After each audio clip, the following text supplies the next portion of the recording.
Welcome in online teaching. Good morning, students. I am Mahesh Kumar, your math teacher. Now, today we are going to start a new chapter, chapter number 13, angles and their measurement. So, let's start with introduction. First, we will learn about angle. What is angle? The figure formed by two rays with the same initial point is called an angle. As you are seeing here, listen अगर किसी भी एक initial किसी एक point से दो raise निकल रही हैं तो उनके बीच में क्या फॉर्म होता है, एक एंगल फॉर्म होता है. As you are seeing here there are two rays. एक रे है आपकी ओ बी, ठीक है, दूसरी क्या है ओ ए, ठीक है. दोनों ही कहाँ से निकल रही हैं, उनका ओरिजिन पॉइंट क्या है ओ. तो इन दोनों के बीच में क्या फॉर्म हो रहा है भाई, इन दोनों के बीच में एक एंगल फॉर्म होता है. क्लियर. इस एंगल को हम नाम भी दे सकते हैं. क्या नाम दे सकते हैं? We can name the angle as, देखिए ये जो कॉर्नर पॉइंट है, ये जो ओरिजिन पॉइंट है, दिस इज कॉल्ड वर्टेक्स. इसको हम बोलते हैं वर्टेक्स, ठीक है. तो इस वर्टेक्स पॉइंट का जो यही जो हमारा मेन एंगल है, ठीक है, इसे हम हमेशा मिड में रखते हैं. बाकी जो अदर टू पॉइंट्स होते हैं वो इसके इधर उधर रख सकते हैं, ठीक है. एंगल का एक सिंबल होता है. क्या सिंबल होता है? We represent this as, this is the symbol of angle, ठीक है. नाउ तो देखिए अगर यहाँ लिखा हुआ है it can be written as angle A O B. इसमें आप देख रहे होंगे ये point O, this is the main vertex point, ठीक है. ये मेन एंगल है. इसे आप इसकी पोजीशन आप चेंज नहीं कर सकते हैं, ये हमेशा मिड में रहेगा. बाकी के जो अदर दो टू पॉइंट्स है वो आप उनकी पोजीशन आप चेंज कर सकते हैं. आप इसे बी ओ ए बी लिख सकते हैं. As we can write it as B O A O B लिखिए या बी ओ ए लिखिए. बट दोनों ही केसेस में ओ की जो पोजीशन है वो हमेशा किस में रहेगी, मिड में रहेगी, क्योंकि वो क्या है, कोई तो आपका मेन एंगल है, ठीक है, वर्टेक्स पॉइंट है. नाउ सिंपली इसे हम एक तरीके से और भी लिख सकते हैं एज एंगल ओ, ठीक है. बिना अदर पॉइंट के ये जो अदर पॉइंट्स हैं इनकी बिना हेल्प से भी हम इसे मेंशन कर सकते हैं. अगर सपोज इस एंगल का कोई नाम दिया होता, सपोज यहाँ पे लिखा होता सपोज एंगल 1 या एंगल 2, तो इसे आप ऐसे भी लिख सकते हैं angle 1. Clear. Now so let's start exercise 13a, in which the first question is name 3 example of angles from your daily life. देखिए एंगल्स आप अपनी डेली लाइफ में कई सारे ऑब्जेक्ट्स में देखते होंगे, ठीक है. कई सारे ऑब्जेक्ट्स हैं, उनके बीच में आप एंगल फॉर्म होते हुए देखते होंगे. उनके हमें कोई से 3 एग्जाम्पल्स पूछे हैं. एज अब हमने कुछ एग्जाम्पल्स दिए हैं, जैसे सिजर्स हो गया, कंपासेस हो गया जो आप यूज़ करते हैं, और टोंग हो गया, ठीक है, जो आपकी मदर यूज़ करती हैं, ठीक है. अब देखिए ये सिजर्स में अगर आप देखें इसके बीच में भी क्या है, एक एंगल फॉर्म हो रहा है, ठीक है. ऐसे इसमें भी देखिए, कंपासेस में भी देखकर देखिए यहाँ भी क्या हो रहा है, एक एंगल की फॉर्मेशन हो रही है. ऐसे देखिए टोंग में भी देखिए क्या हो रहा है, एक एंगल की फॉर्मेशन हो रही है. आप और भी एग्जाम्पल ले सकते हैं, जैसे आपने आपके यहाँ जो फ़ैन है, ठीक है, फ़ैन के 2 ब्लेड्स के बीच में भी एक एंगल ही फॉर्म होता है, ठीक है. There are so many examples. Clear. Now this is the first question. Next, they are saying name the vertex and the arms of angle ABC as here. यहाँ एक एंगल गिवन है, angle का नाम है एंगल ABC. अब देखिए इसमें भी देखिए B जो पॉइंट है, यहाँ वर्टेक्स पॉइंट कौन है, B, ठीक है. मेन जो है एंगल क्या है, B. अदर पॉइंट्स को हमने क्या कर रखा है, उसके अदर से आसपास लिख रखा है, इधर लिख रखा है, ठीक है. ये ध्यान रखिएगा हमेशा. अब उसमें उसने पूछा नेम द वर्टेक्स. वर्टेक्स आपको अभी हमने बताया था, वर्टेक्स कौन सा होता है, जो कॉर्नर पॉइंट होता है, जो कॉर्नर पॉइंट को हम जहाँ से एंगल स्टार्ट हो रहा है, ठीक है, कॉर्नर पॉइंट को हम क्या बोलते हैं, वर्टेक्स बोलते हैं, ठीक है. सो इसमें वर्टेक्स क्या हो गया, वर्टेक्स पॉइंट इज बी. अब उसके बाद उसने दूसरी चीज़ पूछी हमसे, आर्म्स. आर्म्स मीन्स ये एंगल किससे बना है, ठीक है. तो ये 2 रेस से मिलके बना है. उन रेस का नाम क्या है, ठीक है.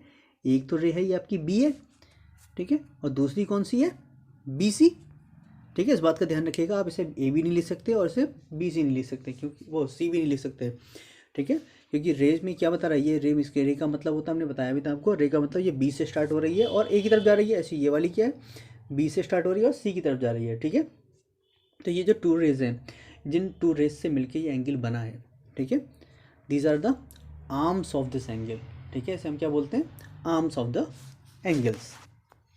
नाउ क्लियर, तो ये आपका वर्टेक्स पॉइंट हो गया, these are the two arms.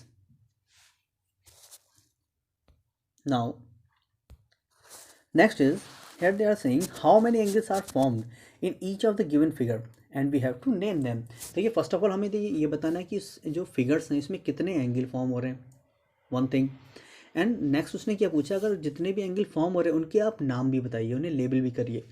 सो अगर आप इस फिगर में देखिए, दिस इज द ट्रायंगल। अब इसमें देखिए कितने एंगल्स फॉर्म हो रहे हैं, एक तो ये हो गया 1 2 एंड 3, 3 एंगल्स फॉर्म हो रहे हैं, ठीक है। फर्स्ट फिगर में कितने एंगल्स फॉर्म हो रहे हैं, 3। अब उनके हम नाम मेंशन करेंगे, ठीक है। कौन कौन से एंगल्स हैं, देखिए एक तो एंगल हो गया आपका B A C, B A सी। अगर हम एंगल ए या इस पॉइंट, हमारा ये देखिए कॉर्नर पॉइंट है ए, ठीक है, तो इस ए के अगर हम देखें तो ए का तो ये तो हो गया मेन पॉइंट, हो गया हमारा मेन एंगल है, और इसके जो अदर जो 2 पॉइंट्स हैं बी और सी, तो इससे क्या बन गया बी ए सी, ठीक है। नाउ दूसरा क्या है, अगर हम ए की बात हमने इसे second is A C B, A C B means इस वाले एंगल की बात कर रहे हैं, इसमें मिड पॉइंट कौन सा है, सी, ठीक है, इस मीन्स ये वाले एंगल की बात हो रही है। तो सी के अदर 2 पॉइंट्स कौन से हैं, A and B, so it can be written as A C B. और देखिए एक एंगल और रह गया, कौन सा है, ए बी सी, ये वाला angle, A B C means इसकी मिड पॉइंट कौन सा है, बी, यानी कि कौन सा पॉइंट की बात कर रहे हैं, बी वाले पॉइंट की बात कर रहे हैं, ठीक है, इस बी एंगल की बात कर रहे हैं। अब बी तो हो गया, बी को तो हमने मिड में रख दिया, बाकी 2 पॉइंट्स कौन से हैं, ए और सी, तो इसका नाम क्या हो गया, एंगल ए बी सी, ठीक है। बस इस एंगल का सिंबल को बहुत ध्यान से बनाइए, कई कुछ लोग क्या करते हैं एंगल के सिंबल को ऐसे बना देते हैं, ठीक है, तो ये तो है आपका ग्रेटर देन लेस देन वाला सिंबल हो गया, ठीक है, तो ऐसे नहीं बनाएंगे हम, इसमें ध्यान रखिएगा, नीचे की लाइन एकदम स्ट्रेट होगी और अपर लाइन को, सेकंड लाइन को ऐसे बनाएंगे, ठीक है। इस एंगल को बहुत, एंगल के सिंबल को बहुत ध्यान से बनाइएगा। नाउ अब द नेक्स्ट फिगर, अब इस नेक्स्ट फिगर में देखिए कितने एंगल्स फॉर्म हो रहे हैं, तो पहले काउंट करके देख लेते हैं। देखिए एक तो एंगल ये हो गया 1, देन 2, देन 3 एंड देन 4, कितने एंगल फॉर्म हो रहे हैं, 4 एंगल्स फॉर्म हो रहे हैं। अब हम उनके नाम बताएंगे, ठीक है, कौन कौन से हैं। अब देखिए इसमें क्या है, पहला एंगल हमारा कौन सा फॉर्म हो रहा है, एक है B A D, B A D कौन सा मीन्स ए की बात हो रही है, मिड पॉइंट कौन सा है भाई, ए, ठीक है, बी ए डी, ठीक है। इसके अदर 2 पॉइंट्स कौन से हो गए, बी और डी, ठीक है, आप इसे डी ए भी लिख सकते हैं। नाउ नेक्स्ट एंगल कौन सा है आपका, A B C, A B C, clear, main point, ठीक है। Next is B C D, ठीक है, बी सी डी, ठीक है, ये तो अदर 2 पॉइंट्स हो गए और मेन एंगल हमारा क्या है, C. Now next is C D A, C D A means we are talking about this angle, angle D, angle D को रिप्रेजेंट करने के लिए हम अदर 2 पॉइंट्स का यूज़ करते हैं, उसकी जो दिन 2 मिल के बना है, ठीक है। नाउ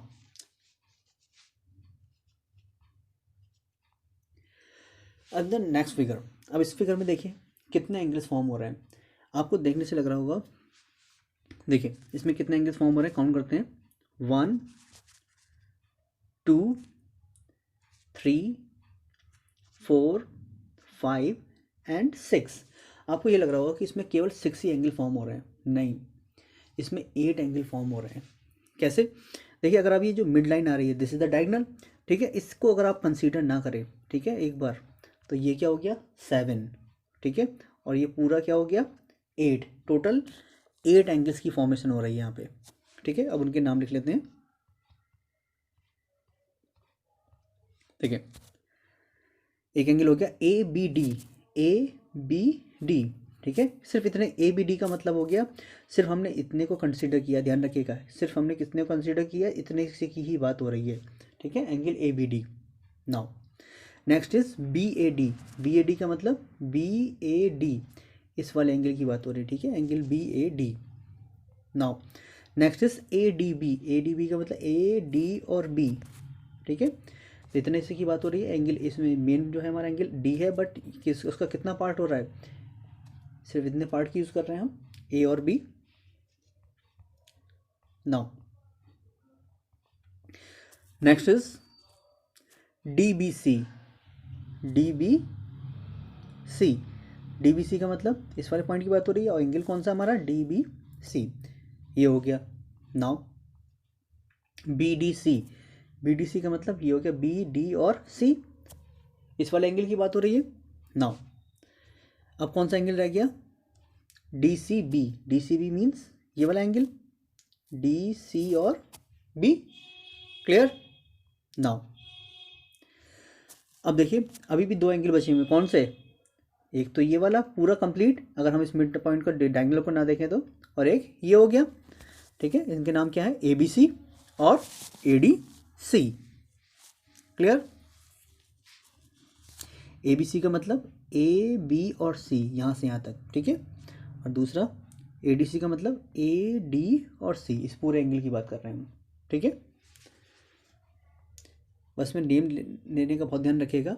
जो मेन वर्टेक्स पॉइंट है वो हमेशा मिड में रहेगा, बाकी उसके वो जो एंगल जिस रे से बन के मिल के बना है या लाइन सेगमेंट से मिल के बना है, तो उसके जो एंड पॉइंट, जो पॉइंट्स आपने एज्यूम करने हैं, वो दोनों पॉइंट्स आप इधर उधर रख दीजिए उस मेन वर्टेक्स पॉइंट के, ठीक है। नाउ नेक्स्ट इज, अब देखिए ये बहुत इंपॉर्टेंट क्वेश्चन है। They are saying in the given figure list the points, देखिए इसमें पॉइंट्स हमें बताने हैं कौन कौन से, the points which are in interior. Interior का मतलब क्या होता है, इंटीरियर का मतलब होता है अंदर, ठीक है। इस एंगल के अंदर, एंगल कौन सा है आपका, ए ओ बी, इस एंगल के अंदर, अंदर कौन कौन से पॉइंट हैं, केवल ये दो ही तो पॉइंट है, ठीक है। एंगल के अंदर वाले पॉइंट्स की बात कर रहा है, तो एंगल के अंदर कौन कौन से पॉइंट है, पॉइंट एस और पॉइंट क्यू, ये दो पॉइंट लाई कर रहे हैं, ठीक है, सिंपल। नाउ अब उसके बाद उसने क्या कहा, नेम द पॉइंट्स, ठीक है। कौन कौन से पॉइंट्स बताइए, वो पॉइंट्स बताइए जो एक्सटीरियर हैं। एक्सटीरियर मीन्स इस एंगल के बाहर, तो इस एंगल के बाहर कौन से पॉइंट्स हैं, एक तो पी हो गया और एक आर हो गया, ये दोनों पॉइंट्स ही इस एंगल के बाहर है, ठीक है। नाउ अब उसके बाद उसने कहा ऐसे पॉइंट्स बताइए that they lie on angle A O B, इस एंगल ए ओ बी के ऊपर लाई कर रहे हैं, ठीक है, इसके ऊपर लाई कर रहे हैं। ऐसे कौन कौन से पॉइंट्स हैं, देखो एक तो हो गया ये ए, फिर एन और ओ और टी और बी, ये सारे पॉइंट्स हैं, ठीक है। ए ओ बी टी एन, कौन कौन से पॉइंट्स हो गए, ए ओ बी टी और एन, ये सारे पॉइंट्स क्या हैं, इसके ऊपर लाई कर रहे हैं, ठीक है, ध्यान रखिएगा। इंटीरियर की बात करेगा तो अंदर वाले पॉइंट लिखेंगे, एक्सटीरियर की बात करेगा तो बाहर वाले पॉइंट लिखेंगे। लाई ऑन, ऑन का मतलब पॉइंट इस एंगल के ऊपर कौन से पॉइंट लाई कर रहे हैं, तो वो वाले पॉइंट्स लिखेंगे, ठीक है। नाउ नेक्स्ट इज, अब देखिए in the fifth one they are saying see the adjacent figure and we have to find out the true and false statement. In the first one they are saying point C is in the interior, क्या point C A O C के, A O C means इसकी बात हो रही है, ए O C के अंदर है क्या, नहीं, पॉइंट सी तो इसके अंदर तो नहीं है, तो इसके ऊपर लाई कर रहा है, तो दिस इज फॉल्स। नेक्स्ट, अब उसने क्या कहा, point C is the interior of, देखिए नेक्स्ट क्या है हमारा, कि क्या point C is the interior of angle A O D. A O D का मतलब ये वाले एंगल की बात हो रही है, ए से डी तक वाले एंगल की बात हो रही है, क्या ए ओ डी के बीच में लाई कर रहा है, अंदर है, yes of course, this is true. Now next they are saying point D, ये जो पॉइंट डी है क्या इंटीरियर है किसके, ए ओ सी के, ए ओ सी तो ये रहा, ठीक है, इसके अंदर तो आया नहीं, ठीक है, this is wrong statement. Now next is they are saying point B, ये जो पॉइंट बी है in the exterior of A O D, A O D से बाहर है क्या, यस एब्सोल्युटली राइट, बाहर तो है भाई। नेक्स्ट इज पॉइंट सी, ये वाले पॉइंट सी की बात हो रही है, lie on A O B, क्या इस ए ओ बी के ऊपर लाई कर रहा है, नहीं, इसके ऊपर तो लाई नहीं कर रहा है, ये तो इसके इंटीरियर है, clear, so this statement is also false. Now next is, अब they are saying in the adjoining figure we have to write the another name, अब देखिएगा एंगल्स के नेम दे रखे हैं यहाँ, जैसे एंगल 1, एंगल 2, एंगल 3। इसे हम और कैसे लिख सकते हैं, ठीक है, दूसरे वे में क्या लिख सकते हैं, तो एज वी नो, ठीक है, हम क्या करते हैं, एंगल के वर्टेक्स को मिड में रखते हैं और बाकी जो अदर 2 पॉइंट्स हैं वो इसके उधर उधर लिख लेते हैं, ठीक है। अगर हम एंगल 1 की बात करें, ठीक है, तो एंगल 1 में वर्टेक्स पॉइंट कौन है, ये P, ठीक है। तो P तो रहेगा हमारे मिड में और बाकी के जो अदर 2 पॉइंट है E और B वो उस P के उधर आ जाएंगे। So it can be written as angle EPB। Angle 1 को हम क्या लिख सकते हैं, एंगल EPB भी लिख सकते हैं, ठीक है। ऐसे एंगल 2 की बात करें, एंगल 2 देखिए क्या है, ठीक है, एंगल 2 में ये आपका वर्टेक्स पॉइंट हो गया, ठीक है, Q, और ये P और C इसके अदर 2 पॉइंट्स हो गए, तो इसको हम कैसे लिख सकते हैं, एज PQC। नाउ बस ये ध्यान रखिएगा जो वर्टेक्स पॉइंट है वो मिड में रहना चाहिए, ठीक है। बाकी जो अदर 2 पॉइंट्स है उनकी तो साइड चेंज कर सकते हैं, लेकिन जो मेन जो है आपका मेन एंगल है उसकी पोजीशन आप चेंज नहीं कर सकते हैं, ठीक है, वो मिड में ही रहेगा। Next is angle 3। एंगल 3 के मतलब ये वाले एंगल की बात हो रही है, ठीक है, इस एंगल की बात हो रही है, ठीक है। इसमें वर्टेक्स पॉइंट कौन है, Q इट मीन्स मिड में रहेगा, it can be written as FQD, FQD, clear। angle 3 can be written as angle FQD। So students, this is all for today. We will learn more in the next session. Thank you and have a nice day.